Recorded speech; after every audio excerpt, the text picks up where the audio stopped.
घाटी में चुनाव हुए। चुनाव के बाद उमर अब्दुल्ला को कमान मिली। सालों बाद सीएम बने उमर अब्दुल्ला से घाटी में 370 को लेकर चर्चा है। जम्मू कश्मीर में बुधवार को नई सरकार का गठन हुआ।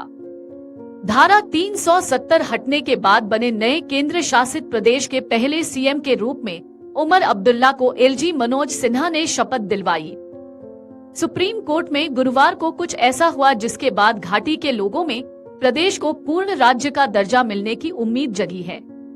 दरअसल चीफ जस्टिस डीवाई चंद्रचूड़ की बेंच के सामने एक याचिका लगाई गई, जिसमें जम्मू कश्मीर को पूर्ण राज्य का दर्जा दिलाए जाने की मांग थी। सीजेआई ने इस याचिका को स्वीकार कर लिया है। इस बीच ये चर्चा इसलिए है क्योंकि खास बात यह है कि सीजेआई 10 नवंबर को रिटायर हो रहे हैं। माना जा रहा है कि इस तारीख से पहले ही वो याचिका पर फैसला साफ कर सकते हैं।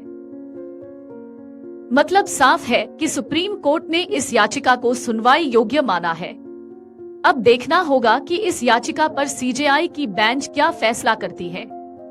साल 2014 में जब आखिरी बार जम्मू कश्मीर में चुनाव हुए थे, तब यह एक स्पेशल स्टेटस वाला राज्य था। ऐसे में उमर अब्दुल्ला की सरकार का कहना है कि वो घाटी को पूर्ण राज्य दिलवाने के लिए संघर्ष करने की बात कर चुके हैं। सुप्रीम कोर्ट में लगाई गई याचिका में जम्मू कश्मीर को समयबद्ध तरीके से राज्य का दर्जा बहाल करने की मांग की गई, जिस पर कोर्ट ने कहा कि वो इसे सूचीबद्ध करने पर विचार करेगा। सीजेआई डीवाई चंद्रचूड़, जस्टिस जेबी पारदीवाला और मनोज मिश्रा की बेंच के सामने याचिका पर तुरंत सुनवाई का अनुरोध किया गया था। वरिष्ठ अधिवक्ता गोपाल शंकर नारायणन ने याचिका पर कहा, जम्मू कश्मीर को राज्य का दर्जा देने के लिए एक मिसलेनियस एप्लीकेशन लगाई गई है। पिछले साल के फैसले में यह उल्लेख किया गया था कि इसे समयबद्ध होना चाहिए, जिसके बाद सीजेआई ने इस पर टिप्पणी करते हुए कहा, मैं इससे निपटूंगा। ताजा आवेदन जम्मू कश्मीर के शिक्षाविद जहूर अहमद भट्ट और सामाजिक राजनीतिक कार्यकर्ता खुर्शीद अहमद मलिक ने दायर किया था।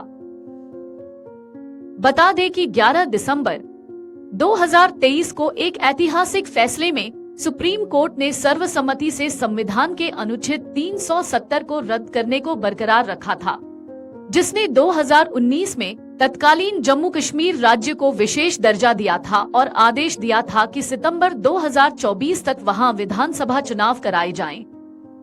अदालत ने यह भी कहा था कि जम्मू कश्मीर का राज्य का दर्जा जल्द से जल्द बहाल किया जाना चाहिए। अगर आप ये वीडियो YouTube पर देख रहे हैं तो हमारे चैनल को सब्सक्राइब कर बेल आइकन दबाएं, और Facebook पर देख रहे हैं तो हमारे पेज को लाइक करें। 8 मिलियन प्लस सब्सक्राइबर, आपके इस भरोसे के लिए बहुत धन्यवाद।